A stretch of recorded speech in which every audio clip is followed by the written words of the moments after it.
तस्मै श्री गुरवे नमः। श्रीमन्नारायण नारायण नारायण श्रीमन्नारायण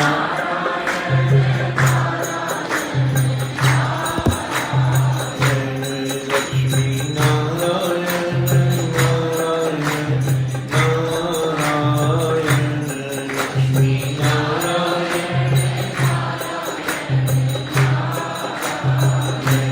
लक्ष्मी नारायण नारायण नारायण लक्ष्मी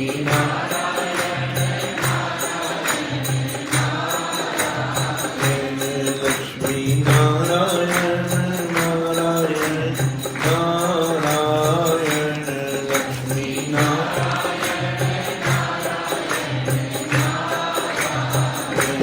श्रीमन्नारायण नारायण नारायण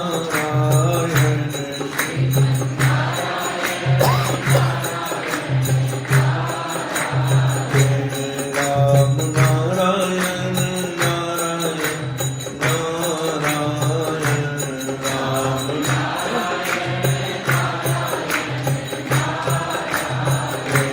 राम नारायण नारायण नारायण राम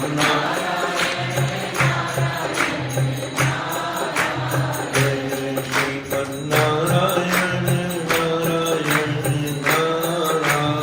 नारायण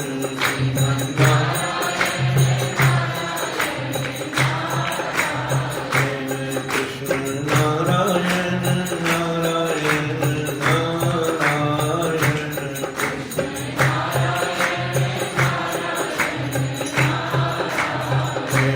कृष्ण नारायण नारायण नारायण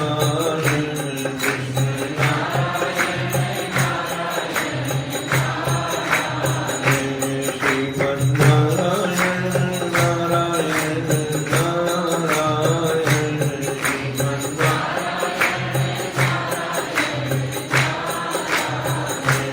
श्रीमन्नारायण नारायण नारायण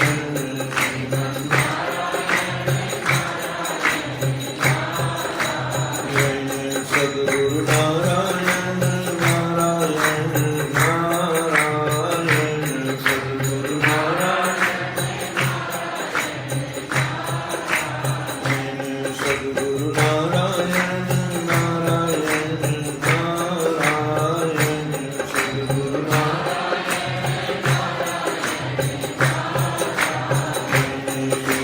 श्रीमन्नारायण नारायण नारायण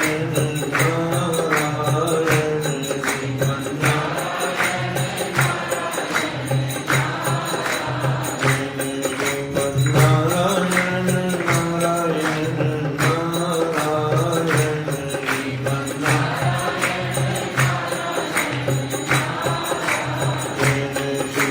श्रीमन्नारायण नारायण नारायण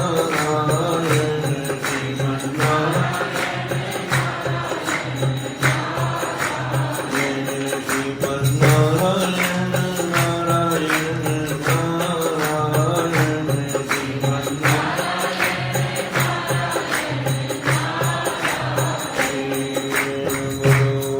भक्तवत्सल भगवान की सद्गुरुदेव भगवान की श्री वृंदावन बिहारी लाल की जय जय श्री राधे जय जय श्री राधे जय जय श्री राधे।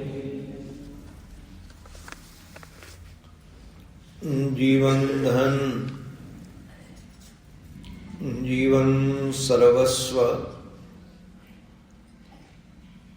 परमाराध्य श्री सद्गुरुदेव भगवान के युगल पावन पवित्र चरणारविंदों में साष्टांग प्रणिपात। जिनकी अहेतुकी करुणा के कारण, जिनके दिव्य संकल्प के कारण हम सब नित्य ज्ञान गंगा में स्नान करते हैं, सत्संग का रस लेते रहते हैं। ऐसे पूज्य बाबा जी के चरणों में बारंबार वंदन। भगवान के नाम से, रूप से, लीला से, धाम से, भगवान के भक्तों से, प्रेमियों से अनुराग रखने वाले भक्त वृंद एवं मातृशक्ति, आप सबके रूप में अपने आराध्य की ही अनेकानेक आकृतियों को देख करके हम आप सबके भी पावन चरणों में मैं बारंबार वंदन करता हूं।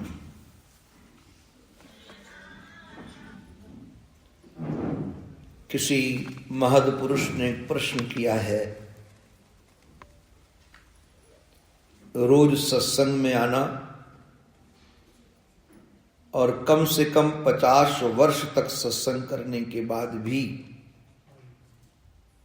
व्यवहार में भेदभाव और स्वभाव में रति भी परिवर्तन, रत्ती भर भी परिवर्तन नहीं होने का कारण क्या है?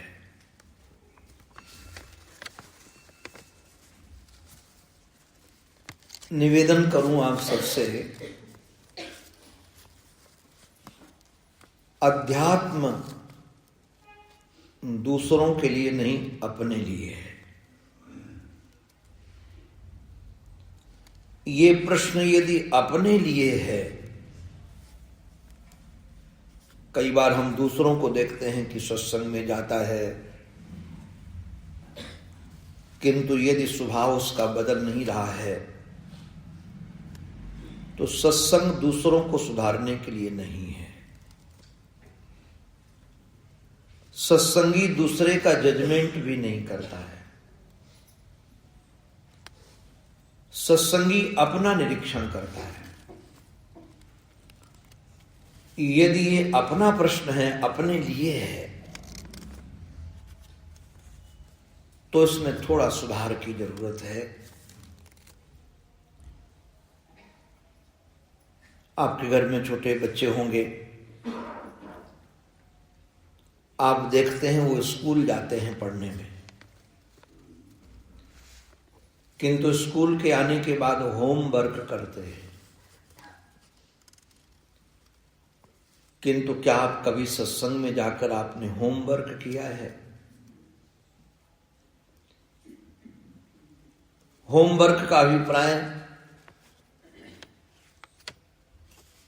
उसका चिंतन करना। मैं कई बार लोगों से एक प्रश्न करता हूं,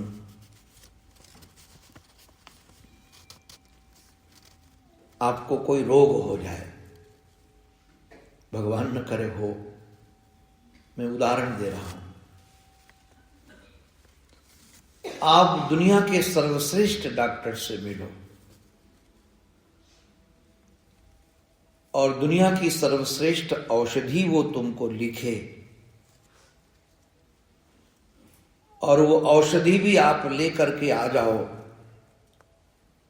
किंतु औषधि का पान न करो, तो आप स्वस्थ हो जाओगे?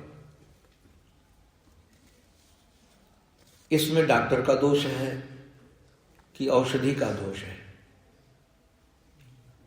न डॉक्टर का दोष है न औषधि का दोष है। दोष है हमारा कि हमने उस औषधि का पान ही नहीं किया।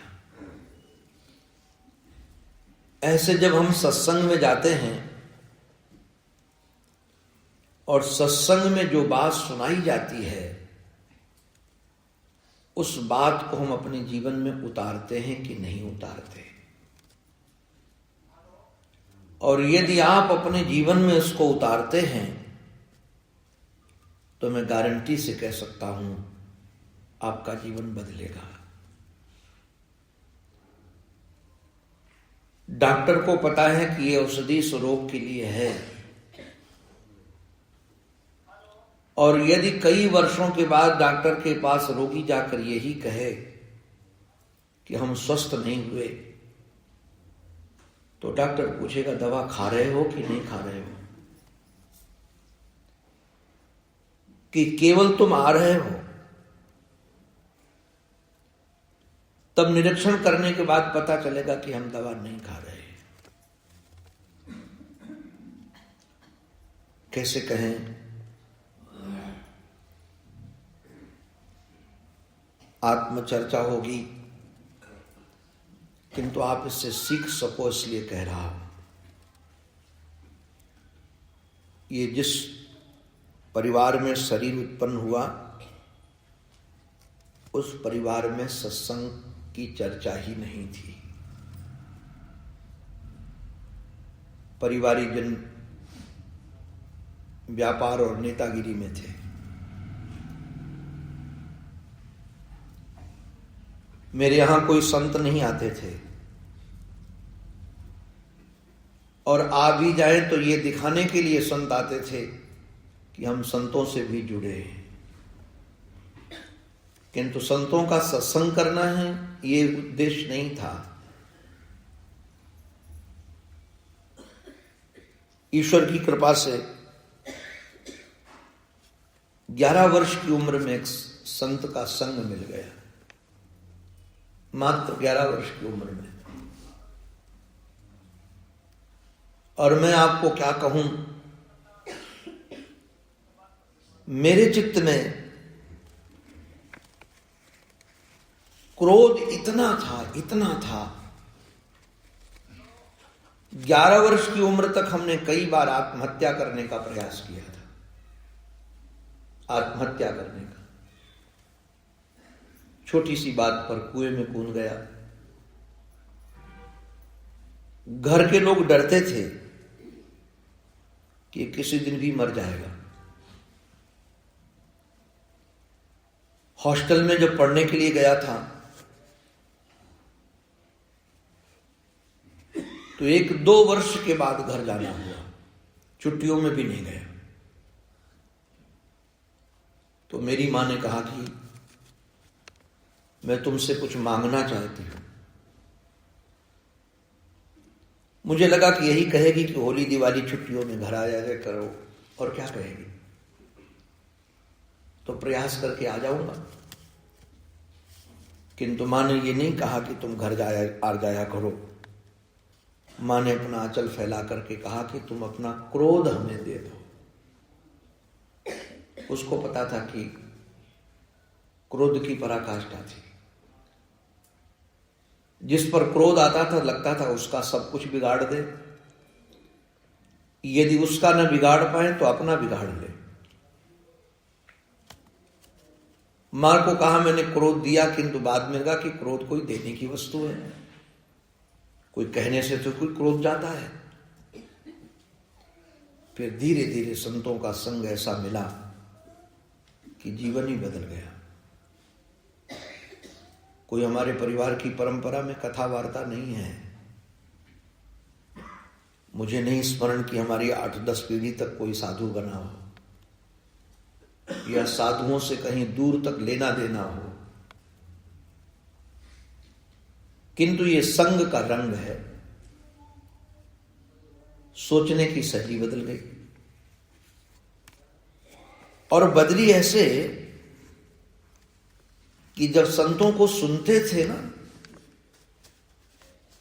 वेदांत की चर्चा होती थी, मैं वेदांत तो मुझे भाता ही नहीं था, और भाना तो क्या, समझ में ही नहीं आता था। समझ में आए तब भाना होगा।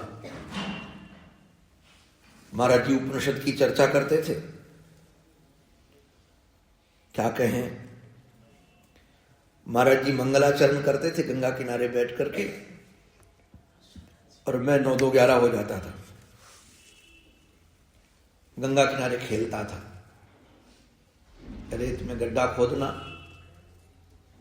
खेलता रहता था। जब वो बोलते थे धर्म की जय हो, अधर्म का नाश हो, तो भाग के आ जाते थे। और महाराज जी के सामने जो पैसे रुपए चढ़े होते थे, जो फल फूल चढ़े होते थे, वो ले जाते थे। एक दिन संत की करुणा जगी। पूज्य स्वामी जी महाराज ने पूछा, क्यों रे, तू सत्संग में नहीं रहता? झूठ बोल गया, रहता तो हूं। यह भी नहीं पता था कि साधु के सामने झूठ नहीं बोलना है। झूठ बोला कि रहता तो हूं। स्वामी जी ने कहा, झूठ बोलता है। उसके बाद कुछ नहीं बोले। उन्होंने सत्संग में आंख खोल करके, आंख बंद करके बोलते थे। आंख खोलकर कभी देखा होगा कि मैं नदारत हूं। फिर जब उन्होंने धर्म की जय, धर्म का नाश बोला, दौड़ के आए तो सब चले गए भगत लोग। स्वामी जी वहीं बैठे थे। संतों की क्या करुणा होती है। अब कभी सोचता हूं तो हृदय भर आता है। फिर उन्होंने मेरे से पूछा, पैर लंबा कर दिया तो मैं पैर दबा रहा था रेत में, हम दो ही थे। क्यों रे, सत्संग में था? हां था। मेरा इतना कहना था, स्वामी जी ने एक पैर मारा, बड़ी तेजी से मेरे पैर मारा, छाती में लगा और रेत में गिर गया। तो बोले, एक तो सत्संग नहीं सुनता, दूसरे झूठ बोलता है। फिर एक मारा और बाद में कान पकड़कर बैठाल करके बोले कि भागरे, संत की सेवा करने का फल है सत्संग सुनना। तू सत्संग मत छोड़ा कर। कल से सत्संग में रहेगा। रोते रोते हाथ जोड़कर गिड़गिड़ाते कहा, मुझे कुछ समझ में नहीं आता है। आप बोलते क्या हो? कुछ समझ में नहीं आता। उन्होंने कहा कि दवा स्वाद को देखकर नहीं खाई जाती है, स्वास्थ्य को देखकर खाई जाती है। तुम्हें ये सत्संग समझ में ना आए, दवा का नाम तुम्हें याद रहे कि न रहे, किंतु दवा उपयोगी है, इसलिए सत्संग नहीं छोड़ेगा। उसके बाद मैंने कभी सत्संग छोड़ा नहीं। प्रेम की वजह से नहीं, डर की वजह से कि फिर पिटाई होगी। आज मैं सोचता हूं, ऐसी करुणा करते हैं संत। उनको फ्री का नौकर मिला था, मैं सत्संग सुनता न सुनता उन्हें क्या लेना देना था। हम अपना काम पूरा करते थे, जो सेवा थी हमारी,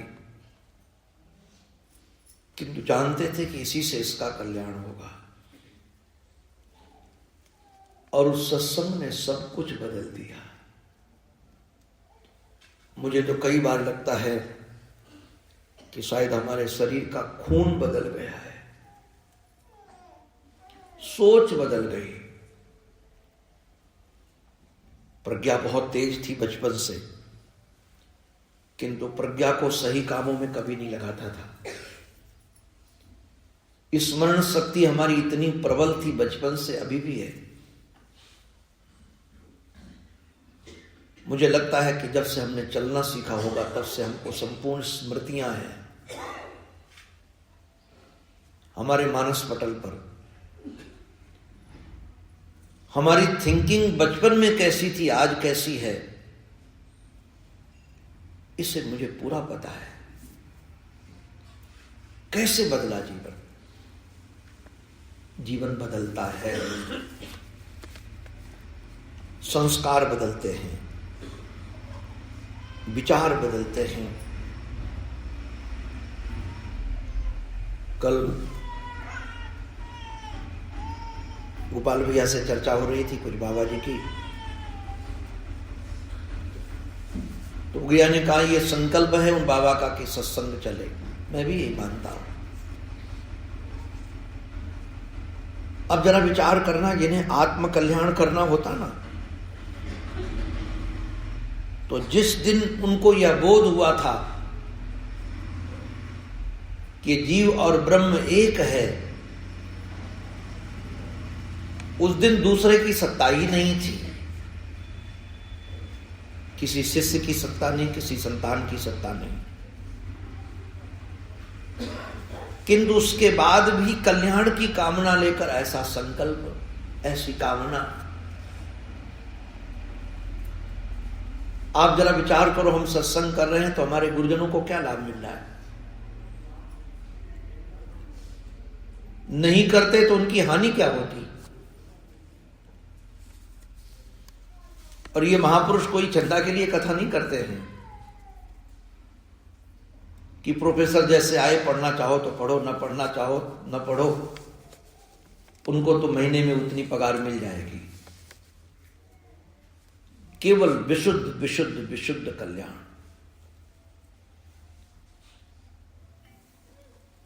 भागवत में एक महापुरुष का चरित्र है, रंती देव का। 9वें स्कंद में वो चरित्र है। राजा थे, अकाल पड़ गया, सारा कोष का धन बांट दिया। बाद में भोजन करने बैठे थे तो कोई भिखारी आ गया तो भोजन भी दे दिया। बाद में एक चांडाल आ गया, बोले मैं बहुत प्यासा हूं, तो गिलास भर के, पानी का अभाव था, गिलास भर पानी अपने पीने के लिए था, वो भी दे दिया। भोजन तक, पानी तक। इससे भगवान प्रकट हो गए रंती देव के सामने, कहा वर मांगो। तो भगवान से बोले कि काम करो, आप हमको सबके हृदय में बैठा दो। मैं सबके हृदय में बैठना चाहता हूं, दुनिया भर के लोगों के। चींटी से हाथी पर्यंत जितने शरीरधारी हैं, सबका अंतःकरण में मैं बैठना चाहता हूं। भगवान ने कहा उसमें तो मैं बैठा हूं, हृदय से अर्जुन तिष्ठति। तुम बैठकर क्या करोगे? उसमें तो मैं बैठा हूं, तुम बैठकर क्या करोगे? तो रंती देव ने कहा कि आप तो साक्षी भाव से बैठे रहते हो, आप तो हिंसक के भी साक्षी हो, पूजक के भी साक्षी हो। जैसे सूर्य गो हत्यारे को भी प्रकाश देता है, यज्ञकर्ता को भी प्रकाश देता है, किसी में भेदभाव उत्पन्न नहीं उसको। ऐसे परमात्मा तो सबका साक्षी है।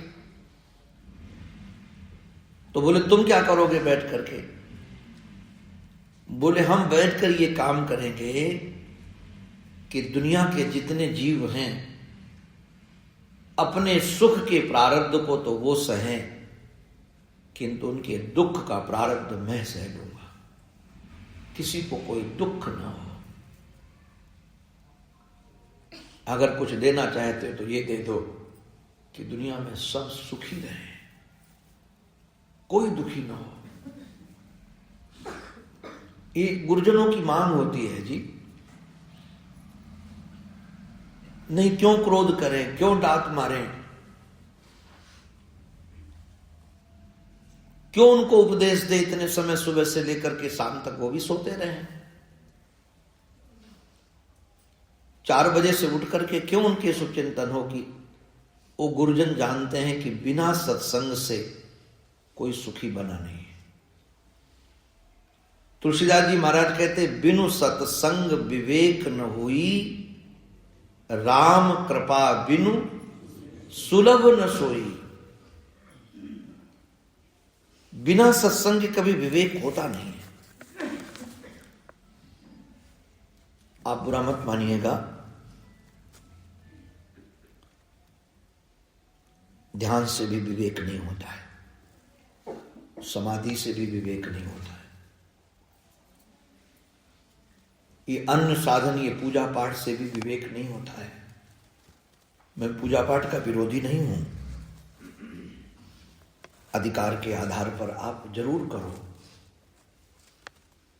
वंश परंपरा के आधार पर आप लगोस में, किंतु पूजा पाठ का फल तुम्हें मिलेगा सत्संग। मैं आजकल लोगों को कहता हूं सत्संग साधन नहीं है, सत्संग फल है। आप लोगों ने जो पूर्व जन्म में भजन किया है, पूजन किया है, उसका प्रतिफल है ये सत्संग। क्योंकि सत्संग में ही विवेक होगा।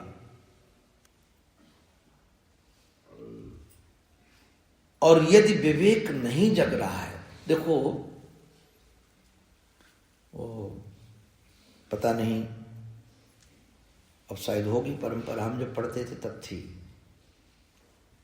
3 महीने में भी परीक्षा होती थी, 6 महीने में भी होती थी। ये 3 महीने और 6 महीने की जो परीक्षा होती थी षण्मासी,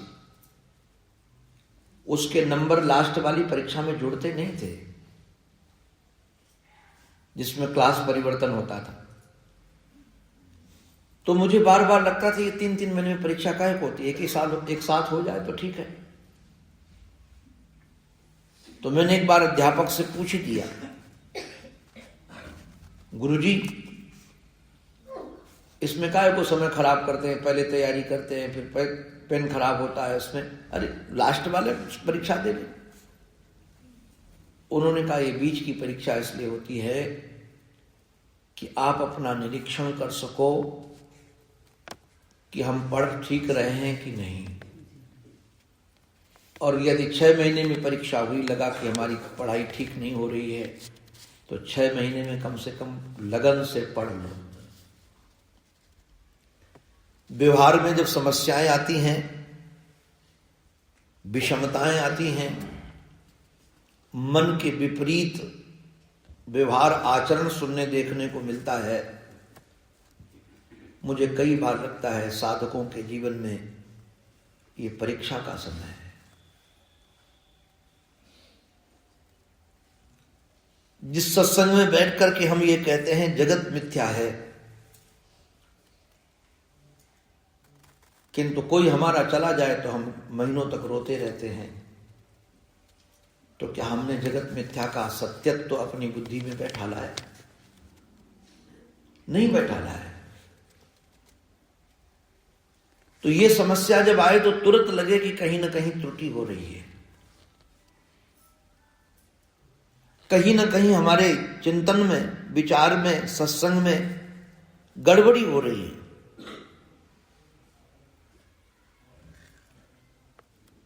जब हम व्यवहार में देखते हैं कि हमारी मति में विषमता भरी हुई है, भेदभाव भरा हुआ है,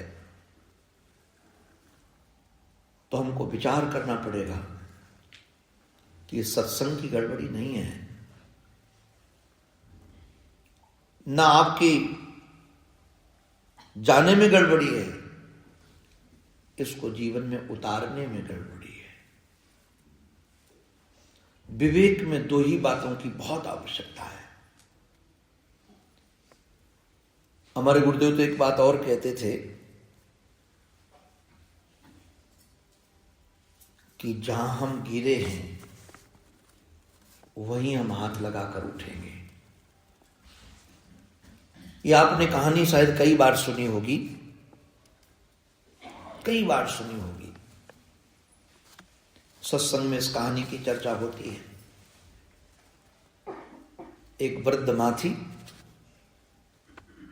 रात्रि में अपने घर में बैठ करके, क्योंकि घर में लाइट नहीं थी, वह घर में दीप जलाकर कुछ कपड़ा सिल रही थी। उसके हाथ से सुई गिर गई।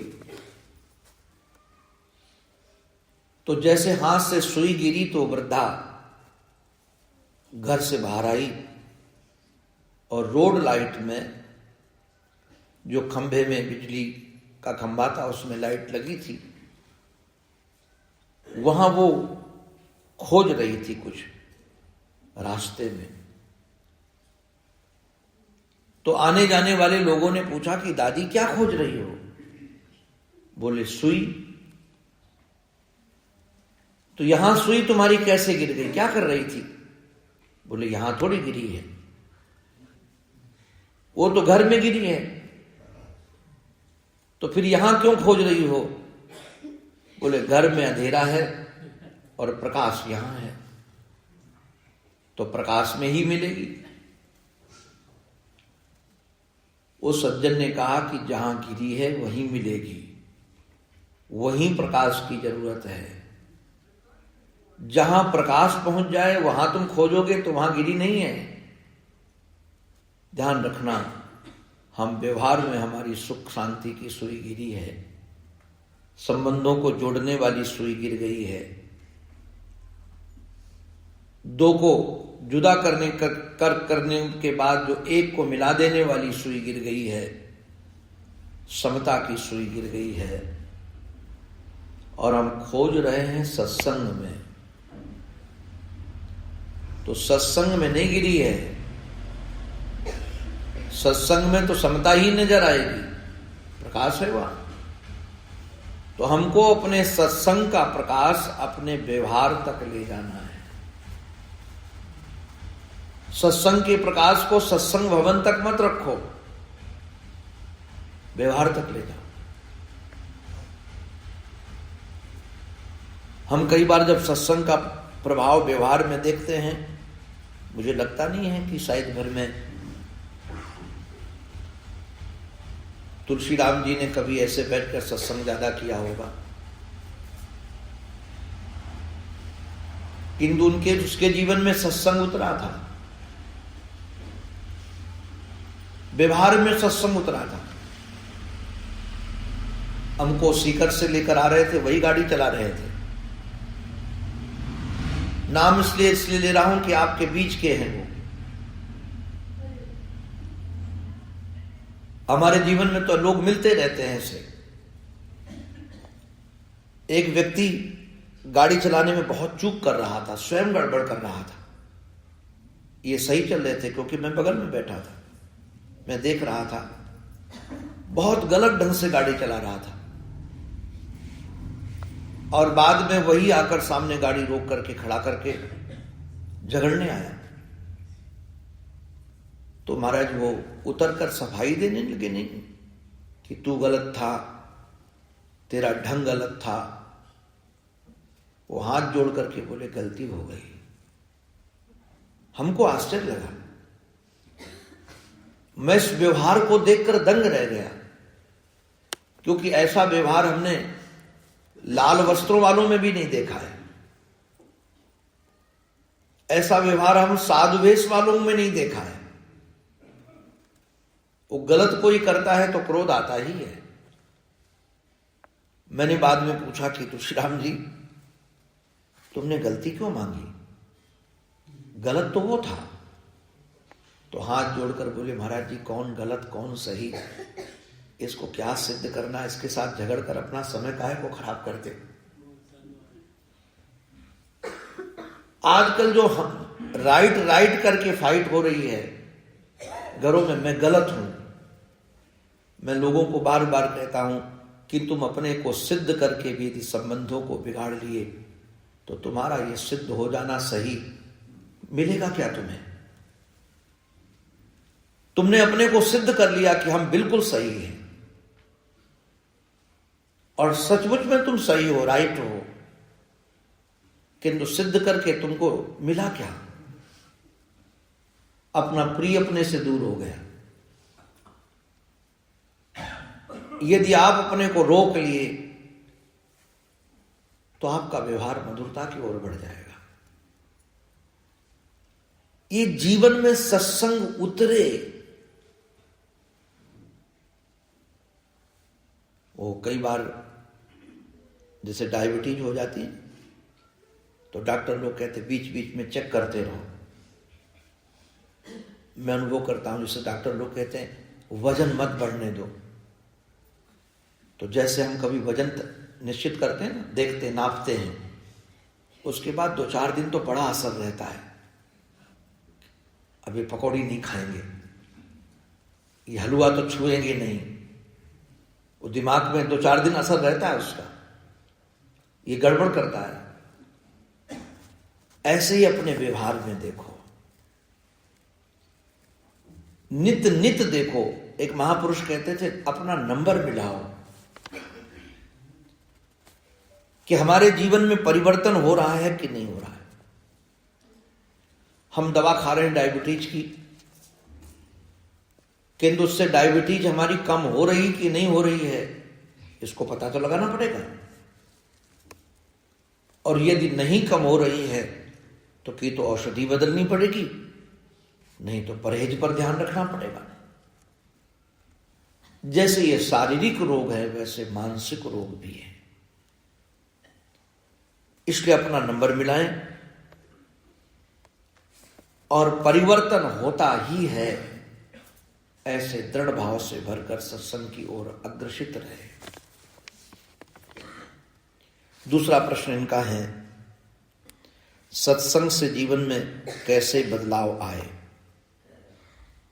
सरल तरीका बताएं। काम क्रोध छल कपट से कैसे छूटें।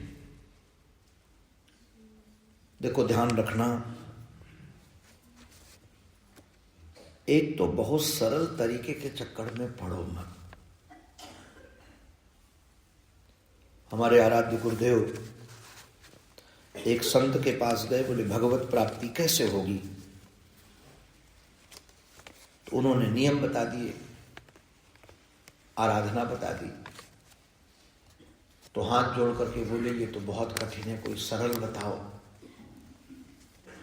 तो संत डांट करके बोले, उनको डांटा और संत डांट करके बोले, विद्वान हो, पंडित हो, जवान हो, अगर इन साधनों को तुम नहीं करोगे तो कौन करेगा? कोई गधा करेगा।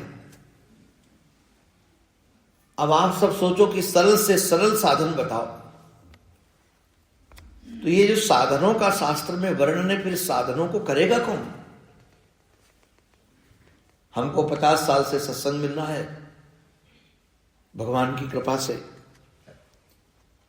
और हम ही लोग यदि साधन को उपयोग में नहीं लाएंगे तो लाएगा कौन? हम यदि दृढ़ता से नहीं भरे होंगे तो भरेगा कौन? यदि हम अपने स्वभाव को बदलेंगे नहीं तो बदलेगा कौन? जिन विचारों को पता भी नहीं कि स्वभाव क्या होता है, जिन विचारों को यह पता नहीं कि बदलाव कैसे होता है, तो ये शॉर्टकट मारने की जरूरत नहीं है। हमारा एक बालक कहता था मुझसे आकर, गुरुजी कठिन से कठिन विषय बताओ, हम वो करेंगे। सरल से सरल नहीं। अरे जिसमें थोड़ा रिस्क ना हो वो काम करने में मजा क्या है?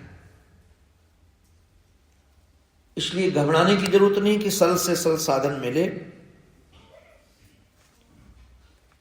सत्संग में कुछ सावधानी की आवश्यकता है।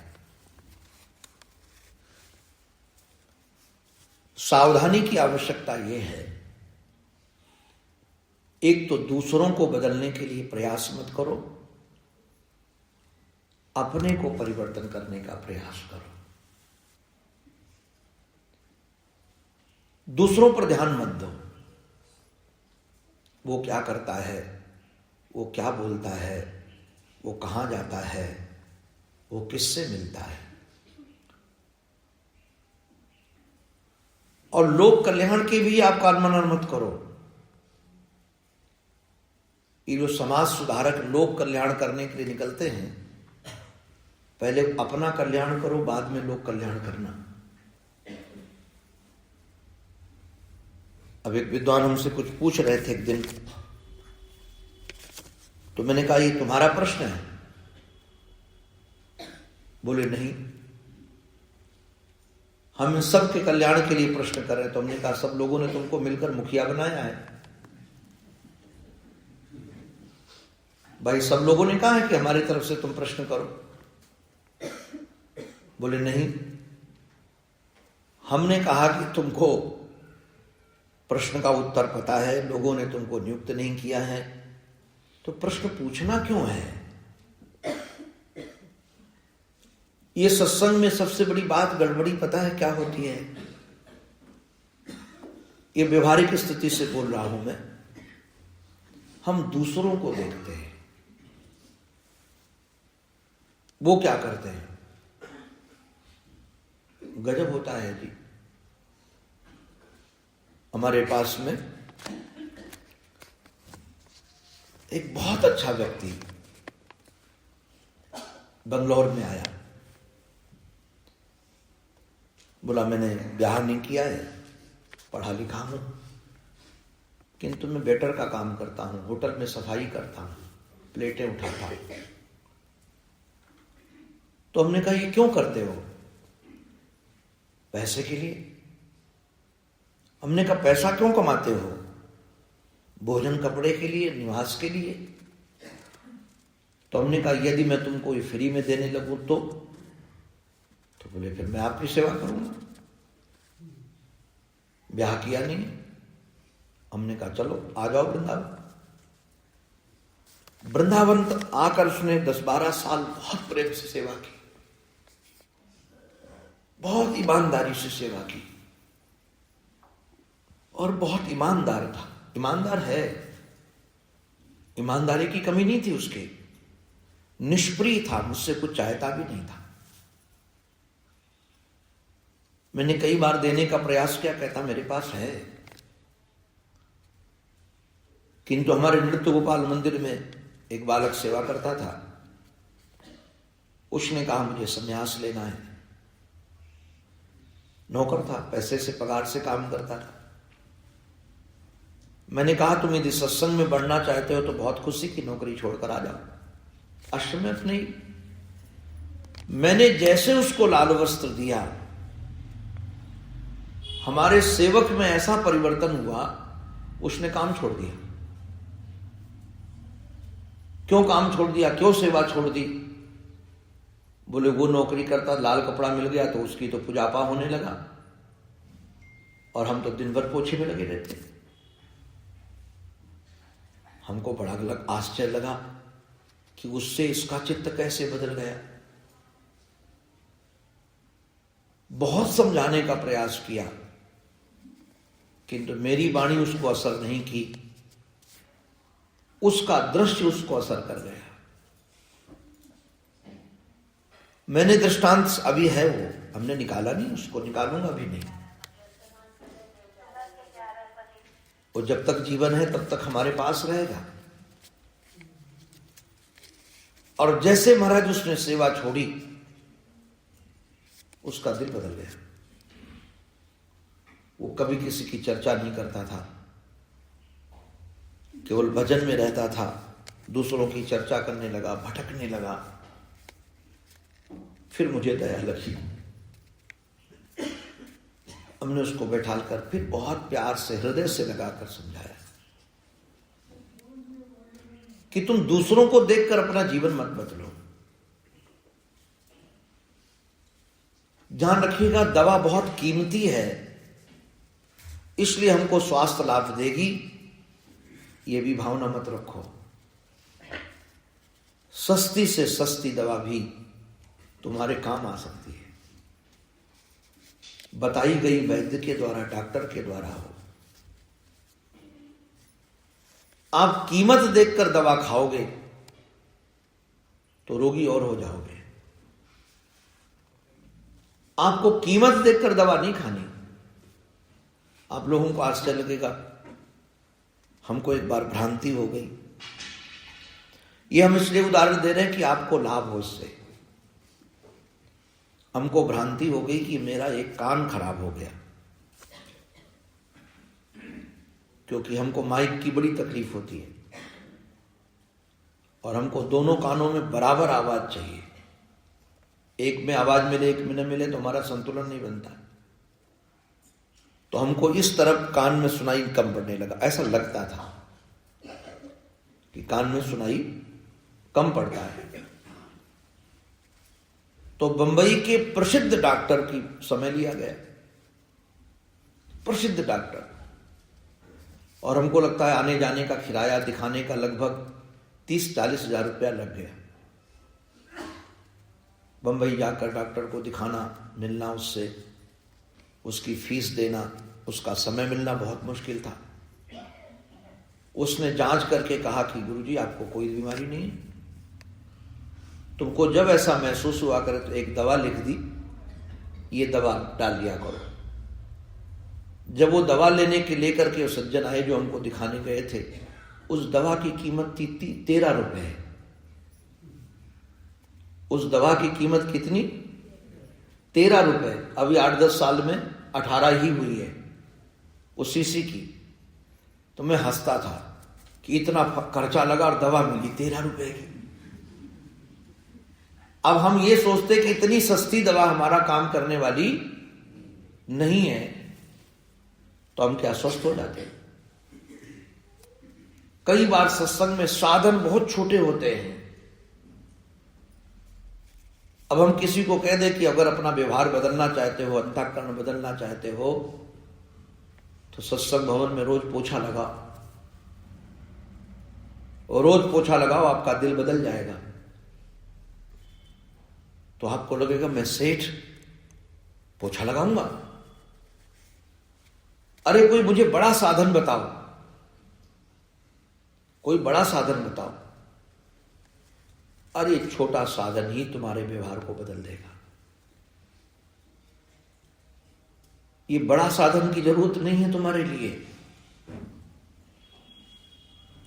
हम आपको क्या कहें, जहां जहां अभिमान होता है गुरुजन वहीं प्रहार करते हैं।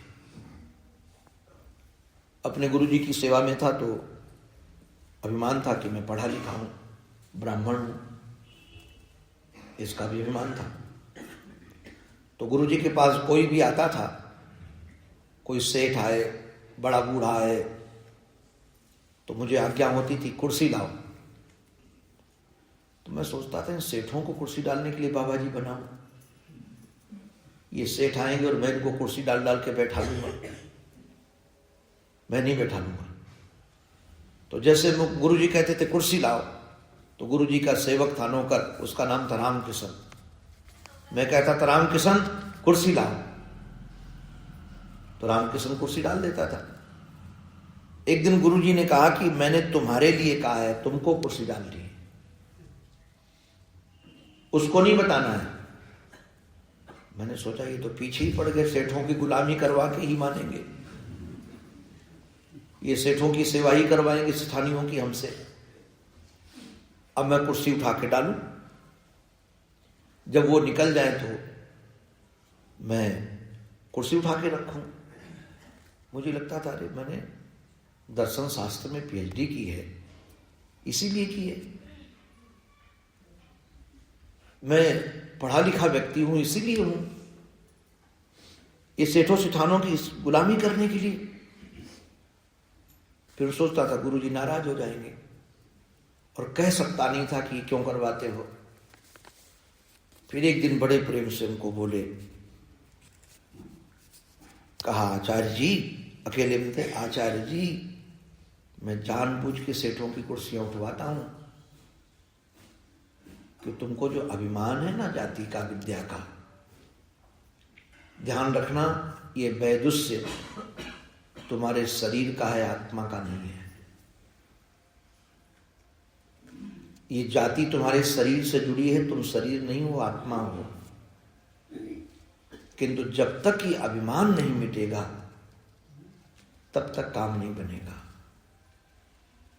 ये तुम्हें जो विद्या का और जाति का अभिमान है, जब तक इस पर काम नहीं करोगे तब तक काम नहीं बनेगा। तुम्हारे अवरोध यही है। ये किसका अभिमान है जी? जाति किसकी है? कौन सी किस जाति में कौन उत्पन्न हुआ है? शरीर उत्पन्न हुआ है। एक सज्जन ने हमारे गुरुदेव पूज्य स्वामी अखंडानंद जी महाराज का बड़ा अपमान किया। आर्य समाजी थे, बड़ी गालियां दी। तो गालियां दी तो क्षोभ तो हुआ होगा। तो गुरुदेव के पास पहुंचे, पुजुड़िया बाबा जी महाराज के पास, और कहा महाराज बहुत क्षोभ हुआ।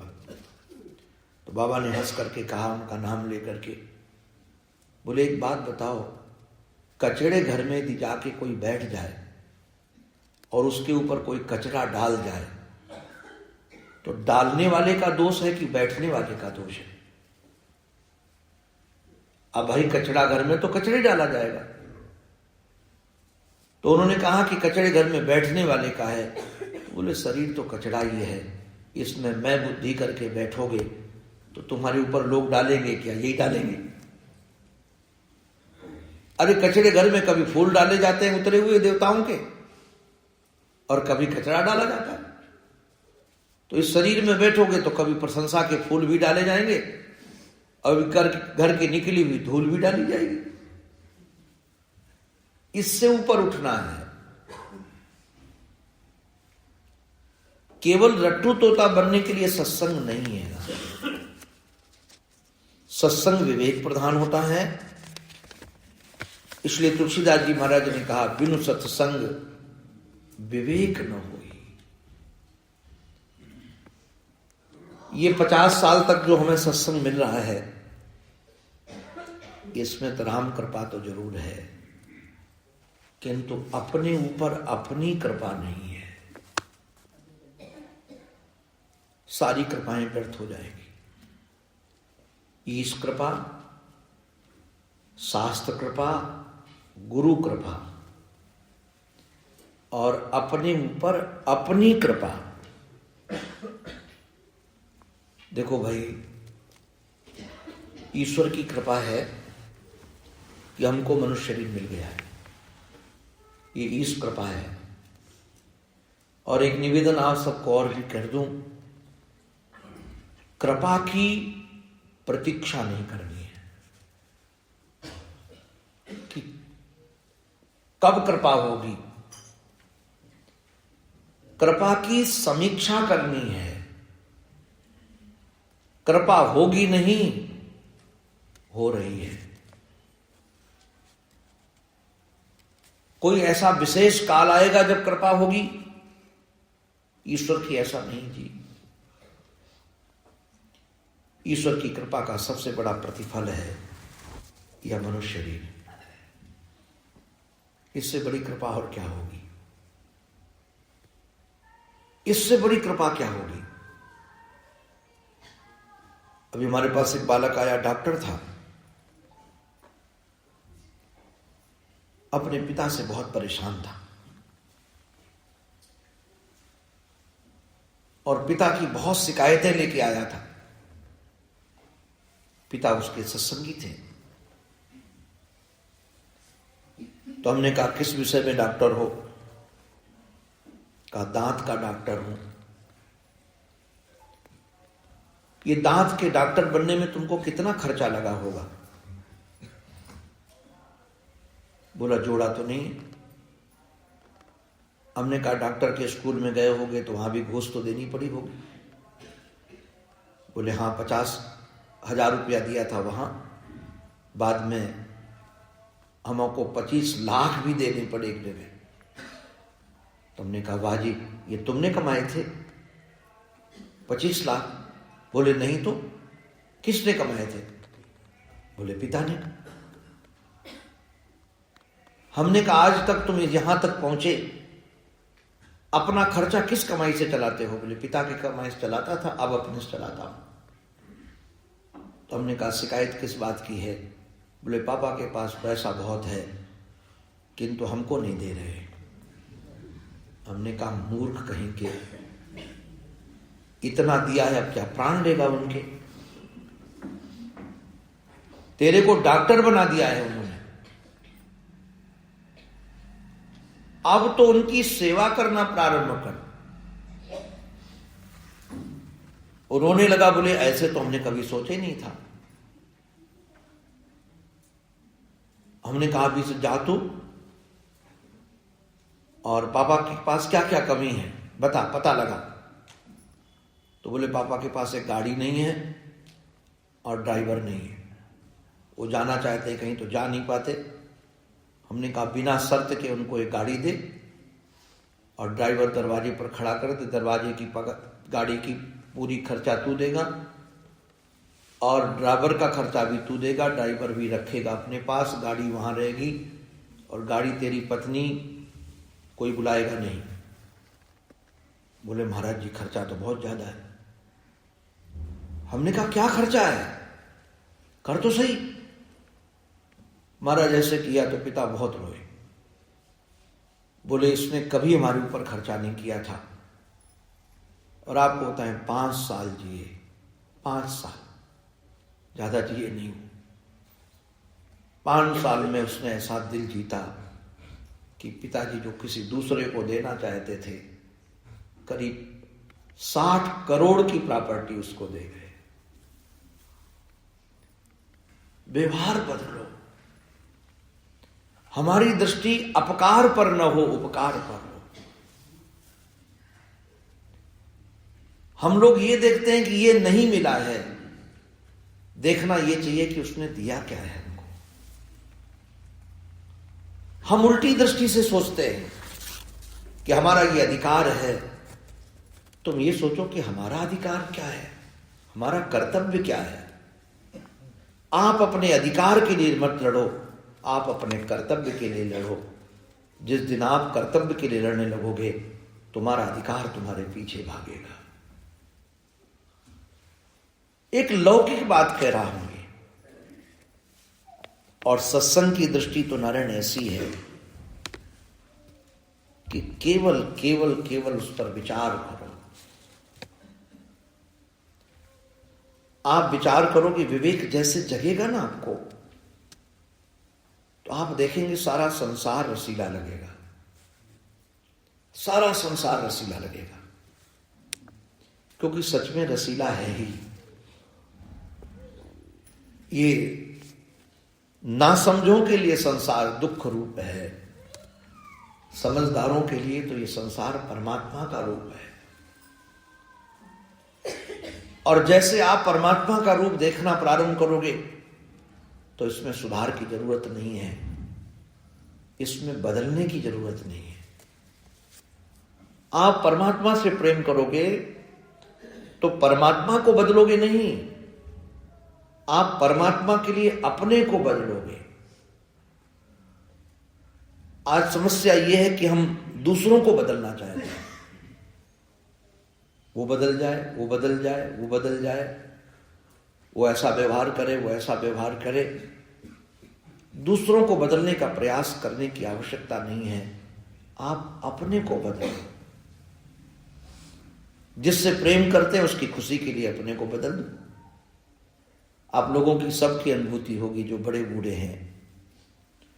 छोटा सा नाती पोता आपसे कहता, दादू घोड़ा बन जाओ ना। तो दादू घोड़ा बनते हैं कि नहीं? आप उस पोते को कहते हो कि मूर्ख कहीं का, मैं घोड़ा बनूंगा, तेरे बाप का बाप हूं। कभी कोई दादा बोलते हैं कि मैं घोड़ा बनूंगा, तेरे बाप का बाप हूं। वो जानते हैं ये समझेगा नहीं बच्चा, उसकी खुशी के लिए घोड़ा बनना अच्छा है।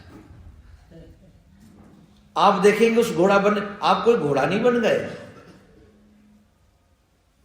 आपका अभिमान आड़े नहीं आता उसके सामने। आप देखेंगे, आप जैसे छोटे बच्चे के लिए आप घोड़ा बन जाते हो और वो बड़ा खुश होता है, ऐसे व्यवहार में भी आप अपनों के लिए छोटे बन जाओ ना। क्या जरूरी कि हम बड़े बन के रहेंगे? कई लोगों को लगता है कि हम छोटे बन जाएंगे तो लोग हमको बुद्धू समझेंगे, या ना समझ समझेंगे, या हमारी कोई कीमत नहीं करेगा। अरे शरीर की क्या कीमत कर, आप इतने बहुमूल्य हो। आपको क्या कहें। एक बात की स्मृति आ गई गुरुदेव की। गुरुदेव हमको कई बार कहते थे कि तुम अपना आसन साथ में लेकर चलोगे तो तुम बड़े नहीं बनोगे। बोले कभी आसन लेके नहीं चलना कि हमारा एक चेला आसन लेके चले, पहले गाड़ी में डाले, फिर जहां बैठे वहां डाले, लोगों को लगे कि महात्मा जी बड़े हैं। बोले तुम अपने स्वरूप से इतने बड़े हो कि उससे बड़ा कोई नहीं है। ये व्यवहार में बड़े बनने की प्रयास मत करो। अगर व्यवहार में बड़े बनने का प्रयास करोगे तो जहां तुमको लोग बड़ा नहीं मानेंगे वहां दुख हो जाएगा, और संसार में कहीं ना कहीं ऐसा स्थान मिलेगा कि तुमको लोग बड़ा नहीं मानेंगे। अपने आत्मा से बड़े बनो, बड़े वो ही। आप अपने की बड़प्पन पहचानो, आप किस में बड़े हो। आप शहंशाह हो जी, आप कोई अरे गहरे नत्थु खैरे भिखारी नहीं हो। जो विशेषता ईश्वर की है वो विशेषता आप में है, जो विशेषता ब्रह्म में है वो आप में है। आप अपने स्वरूप को पहचानो तो सही, अपने आप व्यवहार बदल जाएगा, अपने आप व्यवहार बदल जाएगा। आपके व्यवहार में एक रशीलापन होगा, आपके व्यवहार में एक आत्मीयपना होगा। मैं कई बार यात्रा करता रहता हूं तो कई बार देखता हूं ये हमारी माताएं सामान ज्यादा लेके चलती है, ये भी जरूरी, ये भी जरूरी, ये भी जरूरी। तो प्लेन में 16 किलो वजन अंदर डालते हैं, 7 किलो वजन हाथ में ले पाते।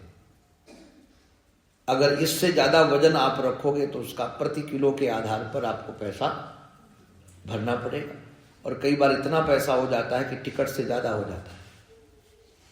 हर प्लेन का अलग अलग किराया का है सामान का। तो हमारी माताएं होती हैं वजन खूब ले लेती, अब वृद्ध हैं चल नहीं पाती, वो सामान पैसा बचाने के चक्कर में। तो मैं देखता हूँ उस दादी के हाथ पे सामान ज्यादा है, तो मैं हाथ जोड़कर कहता हूँ कि माँ ये सामान दे दो मेरे को, मैं साथ लेते चलता हूँ। फिर मैं हंस के कहता हूँ चिंता मत करना, मैं भागूंगा नहीं, चोर नहीं हूं, तुम्हारे साथ साथ चलूंगा। तो कई माताएं हाथ जोड़ कर कहती बाबा जी से कैसे हम वजन उठवाएं, आप महात्मा हो। मैं हाथ जोड़ कर कहता हूं मां मैं महात्मा बाद में हूं, पहले मनुष्य हूं, पहले मनुष्य हूं। ये महात्मा तो बाद में बना हूं, और महात्मा का अभिप्राय जिसमें मनुष्यता से भी कुछ ज्यादा हो। मैं हाथ जोड़ कहता हूं आप दे दो, तो कई माताएं दे देती हैं, बाद में हमको प्रणाम करके कहती महाराज अच्छा किया आपने उठा लिया। अब ये जो चीजें मिली हमको ये गुरु जी से मिली हैं। अब मैं उनका सामान उठा लिया तो कोई छोटा महात्मा नहीं बन गया, या हमारे में कोई न्यूनता आ गई। जब उन माताजी की प्रसन्नता को देखता हूं तो इतना खुश हृदय, इतना आनंद से भरता है कि मुंह फुलाकर नहीं चलने में बल भरता। सत्संग हमें सर्वोपयोगी बनाता है, सत्संग हमें सहयोगी बनाता है। हम सहयोगी बने, सत्संगी समाज सुधारक नहीं होता है, राष्ट्र सुधारक भी नहीं होता है, सत्संगी स्वसुधारक होता है। आप दुनिया को मत सुधारने का प्रयास करो कि वो सत्संग जाते हैं तो ऐसे हो जाए, या सत्संग के पैमाने लेकर के मत घूमो, थर्मामीटर लेकर मत घूमो कि जिसको मिल जाए थोड़ा चेहरा लाल लाल है, थर्मामीटर में लगाओ कितना बुखार है। तुम सत्संगी हो कि नहीं ये निश्चित करने का अधिकार तुम्हें नहीं दिया है। तुम अपने जीवन को मधुरता से भरो। आज तो इसी में गया समय। अब एक और भी किसी महत् पुरुष ने जो हमें दिया है, बहुत सुंदर उनकी बात है, प्रश्न भी बहुत अद्भुत है। वो लिख रहे हैं वेदवाणी, संतवाणी तथा गुरुवाणी से सुना है कि जो परमात्मा अपना आत्मी है उसकी स्मृति नहीं जगती है। देखो भाई, स्मृति तो दूसरों की जगती है, अपनी स्मृति क्या जगेगी? याद किसकी आती है? जो दूर हो अपने से। याद तो उसी की करेंगे ना, किंतु जो अपना आत्मा है, अपनी आत्मी है, उसकी स्मृति की आवश्यकता नहीं है।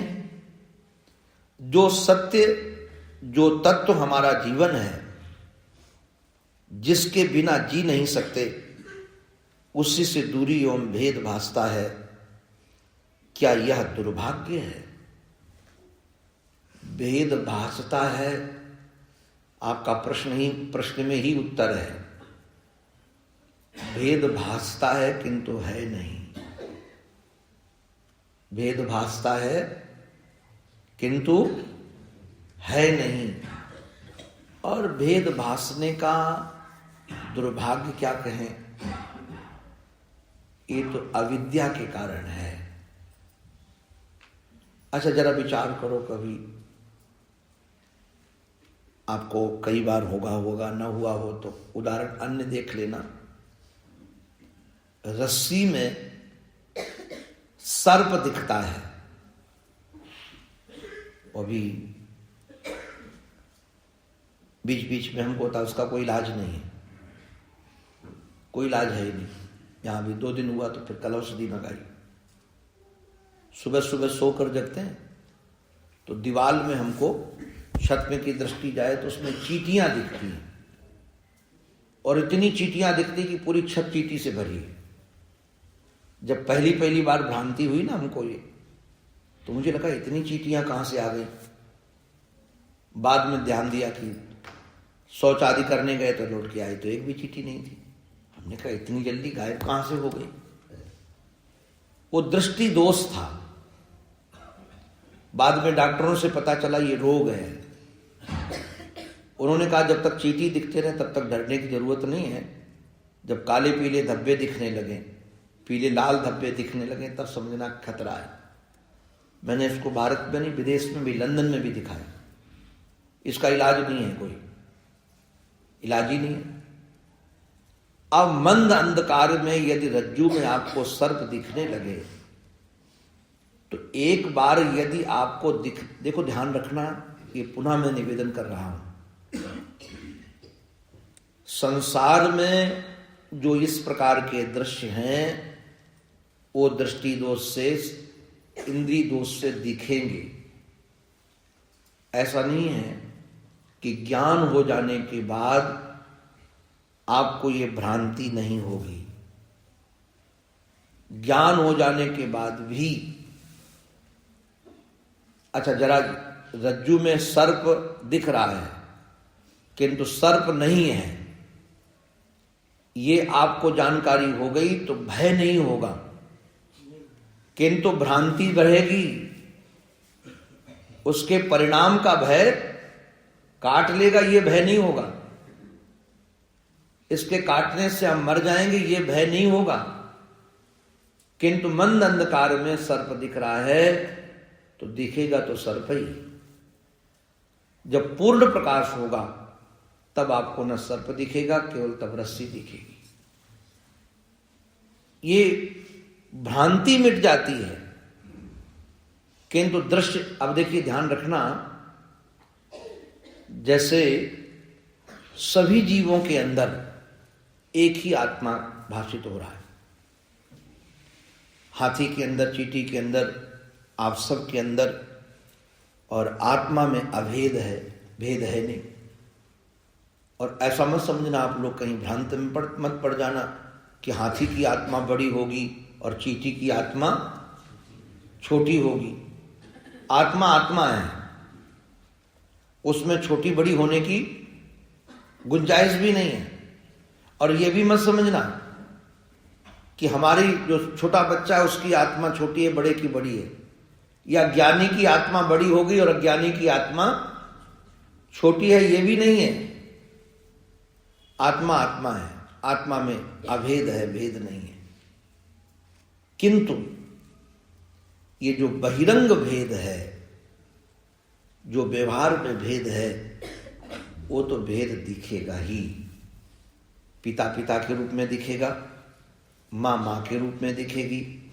अच्छा एक बात बताओ, ये सभी इंद्रियां एक प्रकाश से प्रकाशित हो रही हैं,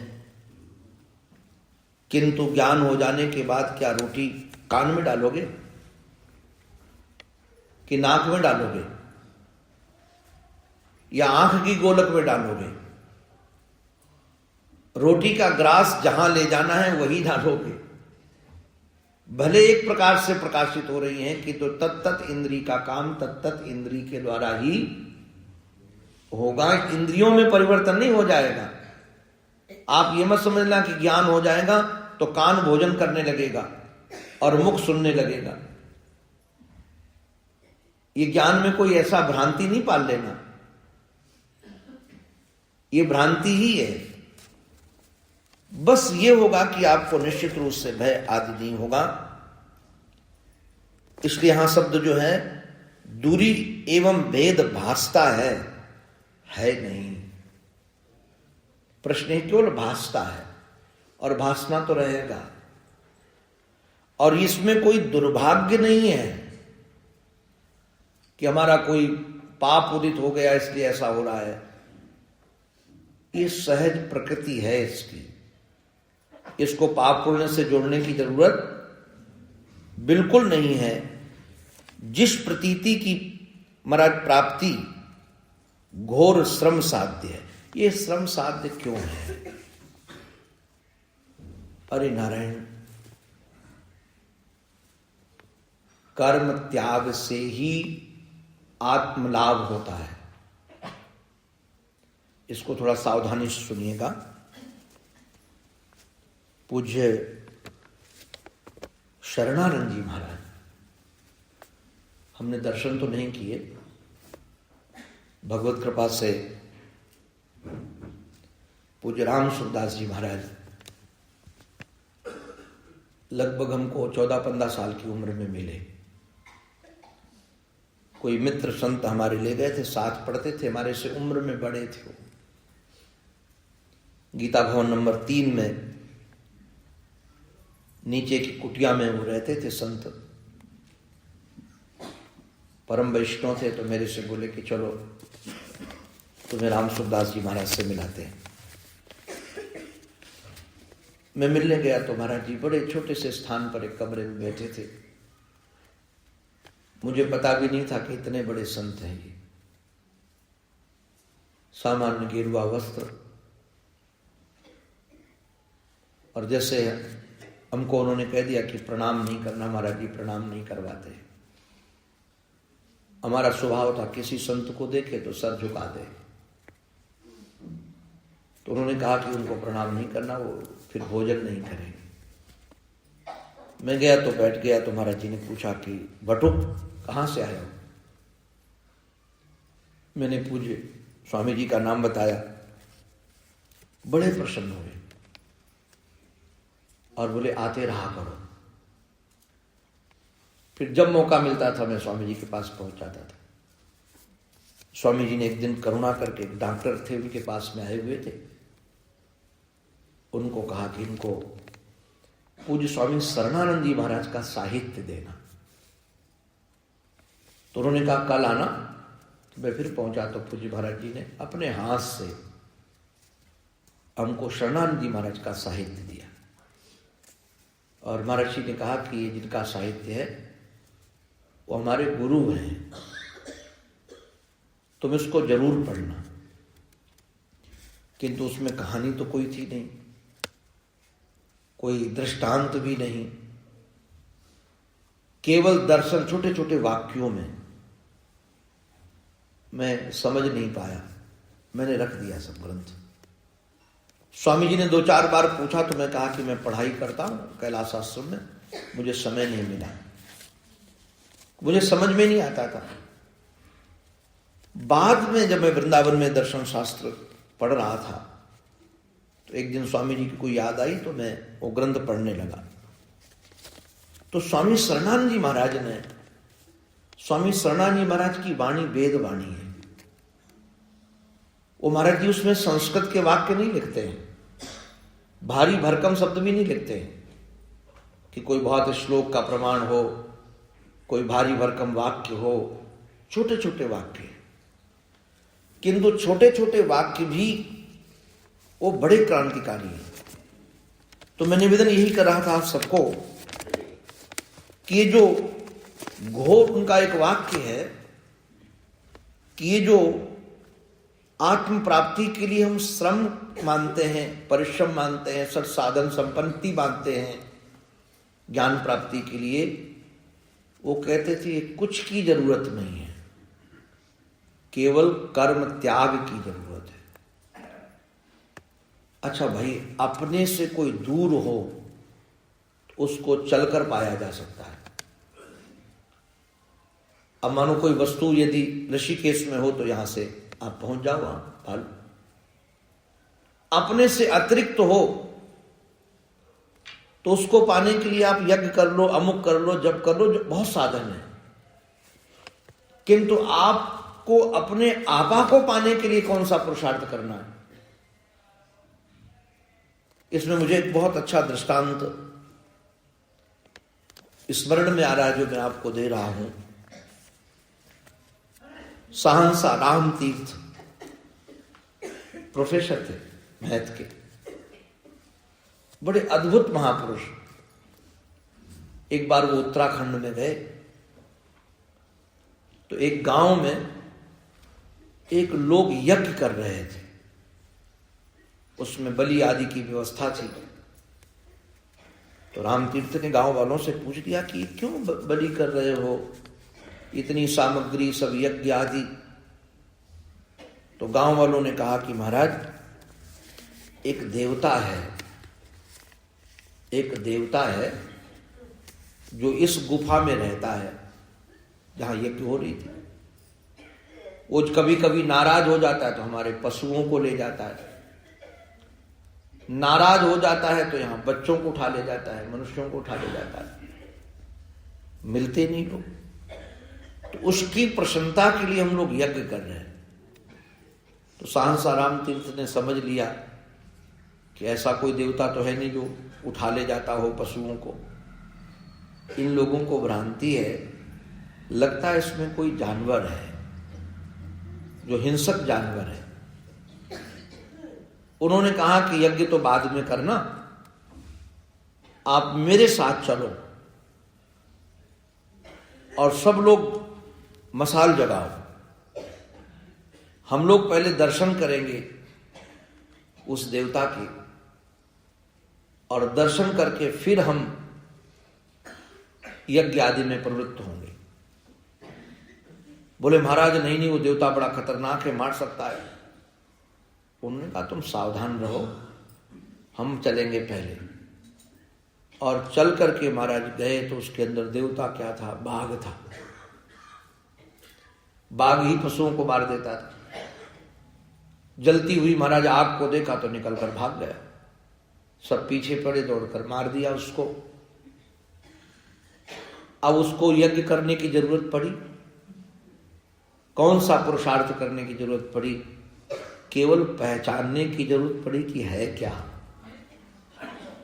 आपको अपने पहचानने की जरूरत है।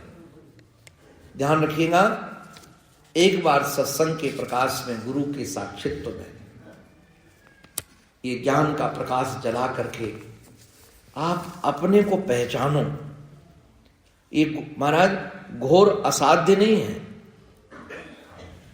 और जिसकी प्राप्ति भी अप्राप्ति सदृश है। ये जिन्होंने महापुरुष ने लिखा वो सत्संगी हैं। प्राप्ति भी अप्राप्ति सदृश है तो प्राप्त ही, किंतु अप्राप्त जैसा लगता है नहीं। वो तो इसलिए कल के उसमें था कि प्राप्त की ही प्राप्ति है। अच्छा, ये संसार जो है उसकी आशा नहीं छोड़ पाते हैं। जिस सत्य की प्राप्ति सहज है, स्वाभाविक है, उससे निराश है। इसके मूल में एक ही कारण है जिसका नाम अज्ञान है, नासमझी है, अविवेक है, और कोई दूसरा कारण न। इसको भाग्य समझो, ध्यान रखना, न कोई देवता की कृपा या नाराजगी समझो। इसका समझे केवल अज्ञान है, और इस अज्ञान को मिटाने के लिए केवल ज्ञान है। बिना ज्ञान के आप चाहे कितना प्रयास कर लेना, यह समस्या वर्तमान जीवन की समस्या नहीं बन रही है, घोर हमारा असमर्थता का भान होता है, भास होता है, कोई सहज सुगम समाधान सुझाएं। अरे नारायण, अगर शास्त्र पर गुरु पर विश्वास हो तो इससे सहज क्या हो सकता है। तुम शुद्ध बुद्ध नित्य मुक्त स्वरूप हो, तुम्हारे अतिरिक्त न कोई था, न कोई है, न कोई होगा। ध्यान रखना, ये सारी की सारी भ्रांतियां हैं और उस भ्रांति को मिटाने के लिए ही सारे साधन हैं। जिस दिन ये भ्रांति आपकी मिटी, ध्यान रखिएगा, ये भ्रांति मिटे। और मैं एक बात और निवेदन कर दूं, ये दूसरों के अनुभव से नहीं, आप अपने अनुभव से काम लो। पहले तो हम दूसरों के अनुभव से साथ प्रारंभ करते हैं, किंतु परिसमाप्ति स्वानुभव में होना चाहिए। देखो, ज्ञान के लिए मैं तो कई बार कहता हूं, श्रद्धा और विश्वास की भी आवश्यकता नहीं है। आप हो ये जानने के लिए किसके प्रमाण की जरूरत है। इस समय मैं हाजिर हुजूर हूं, मैं यहां हूं, इस पर किसकी श्रद्धा की जरूरत है। हमारे वाक्य की भी जरूरत नहीं, आप स्वयं पता है कि आप हो। केवल इसकी अनुभूति की जरूरत है। ये श्रद्धा और विश्वास भी प्रारंभिक हैं। जब आप प्रारंभ में प्रारंभ करोगे तो पता चलेगा श्रद्धा विश्वास की आवश्यकता है। बाद में एक ऐसा ये दिव्य ज्ञान है, इस ज्ञान में न तो किसी की प्रमाण की जरूरत है, न किसी की अनुभूति की जरूरत है, न किसी युक्ति की जरूरत है। आप हम हैं, इसमें क्या युक्ति है। आप लोग बताओ भाई, मैं यहां बैठा हूं, इसमें कौन सी युक्ति दे रहा हूं। आप बैठे हैं, इसमें कौन सी युक्ति है। आपकी सत्ता है, इसमें कौन सी युक्ति है। आप ही सबको प्रकाशित कर रहे हैं। ये जितने यहां बैठे हैं, इनको कौन जान रहा है। आप जान रहे हैं, आपके अतिरिक्त कौन जानेगा। अच्छा, आप कहोगे कि आंख से हम देख रहे हैं, तो आंख को कौन देख रहा है। कान से आप सुन रहे हो, तो ये कान को कौन से, कान तो सुनने का यंत्र है, इसके बैठकर अंदर कौन सुन रहा है। ये जो इसके अंदर है, वो है तो अवांग मनस गोचर, है तो वाणी का विषय नहीं, किंतु समझाने के लिए लोग उसी को आत्मा कह देते हैं। परमात्मा का अंश आत्मा है, समझाने के लिए। क्योंकि कोई चीज दिखती है तो उसको अध्यारोप किया जाता है। जगत दिखता है तो कहते हाँ ये जगत है, अध्यारोप है ये। बाद में पता चलेगा ये भी नहीं है। अब ये तो कोई भगवत कृपा क्या कहें, आप अपने ऊपर अपनी कृपा करो। भगवान ने तो कृपा कर दी है, मनुष्य शरीर दे दिया है। भगवान ने कृपा कर दी है, सत्संग दे दिया है। भगवान ने कृपा कर दी है कि सूक्ष्म बुद्धि दे दी है। भगवान, ये सब भगवान की कृपाएं हो गई हैं। अब इन सब कृपाओं का लाभ आप अपने ऊपर अपनी कृपा करके, मैं सच कहता हूं, अब न बनी तो फिर न बनेगी। इसलिए अब लो न सानी, अब ना न सही हो। यह संकल्प कर ले कि अब तक तो जो हुआ सो हुआ, अब हम अपने को जानेंगे और अपने व्यवहार में भी ये ज्ञान उतारेंगे। ये ज्ञान हमारे व्यवहार में भी उतरे। ये व्यवहार में उतरता है, ऐसा नहीं कि नहीं उतरता है, व्यवहार में उतरता है। और हमने देखा है गुरुजनों को उतारते हुए। देखो भाई, हमारे गुरुदेव एक बात कहते थे, हमको आप समझ में आती। वो कहते थे तुम तो 5 मिनट मौन रह सकते हो। मैं कहता हाँ रह सकता। तो बोले फिर 5 घंटे भी रह सकते हो। तुमने कहा 5 घंटे रह सकता हो, बोले 5 दिन भी रह सकते हो। ये अभ्यास बढ़ाओ। आप सत्संग काल में यदि आत्मभाव रख सकते हो तो सत्संग के बाहर भी रख सकते हो। यदि किसी ज्ञान को आप 1 घंटे जी सकते हो तो 2 घंटे भी जी सकते हो, फिर 24 घंटे जी सकते हो। ऐसा नहीं कि नहीं जी सकते हो, सच्चाई जीने में कोई दिक्कत नहीं है। इसलिए सत्संग, मनुष्य शरीर, ये सब ईश्वर कृपा से हैं। अज्ञान, दुर्भाग्य क्या कहें, ये तो अंधकार जैसे सहज है, ऐसे अज्ञान भी सहज है। ऐसा कुछ नहीं है कि एक के जीवन में दुर्भाग्य से आया, एक के जीवन में सौभाग्य से आया। ये सौभाग्य दुर्भाग्य से दूर होकर जागो, उत्तिष्ठ जागृत, आप उठो, जागो, आप इसको पहचानो, फिर तो हर रोज दिवाली है, हर जगह आनंद ही आनंद है। सर्वे भवन्तु सुखिनः, सर्वे सन्तु निरामयाः, सर्वे भद्राणि पश्यन्तु, मा कश्चित् दुख भाग भवेत्। ओम शांति शांति शांति।